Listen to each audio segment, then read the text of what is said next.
This is alarming, and this is something that I didn't realize because you're just trying to get a first down.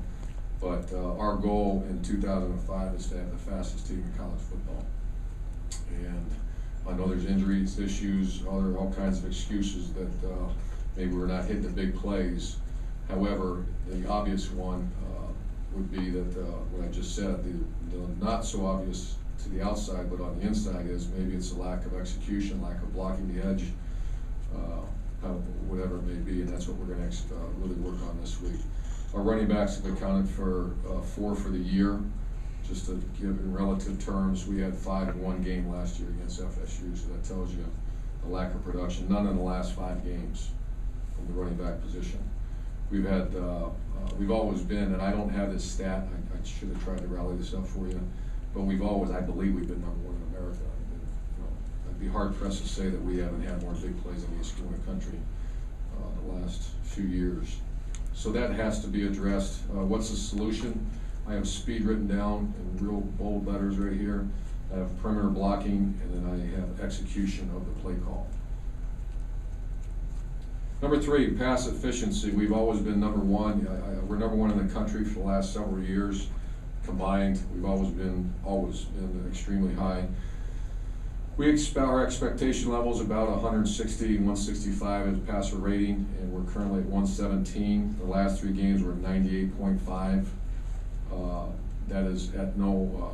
I mean, it's a multitude of issues that have to be corrected. Number 1 would be drops. Number 2 would be protection issues between the offensive line and backs.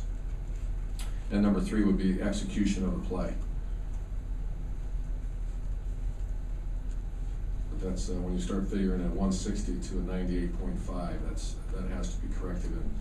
And the first thing, like it's when you're at 165, the first thing everybody says is, "Boy, that quarterback's doing great." Well, the quarterback's doing his job.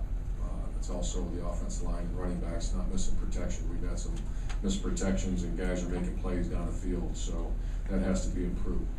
Red zone would be the last. I could go on and on, but this is where we're really sinking our teeth into improvement. We've led the SEC the last 3 years. First 4 games this year were 16-16 in the red zone, and the last 3 games were 3 of 11 with 3 turnovers and 3 missed field goals. So that's execution and grind it and work at it. Then I go to special teams. We're expected to be the #1 punt, or up there in punt. We're #1 in the SEC. I want to say we're #1 or #2 in America in punt. So I think we're doing decent there. We still had that, the one against Alabama was absolutely inexcusable. We face a great returner this week. Kickoff return, we're #1 in the SEC. Punt return, we're average. And kickoff, I think we're good. That's the stats. I want to say we're in the middle of the pack, but when you just identify who we've gone against and if we got them on the ground, our guys have done a pretty good job on that. So special teams, the area we're missing are big hits and block punts.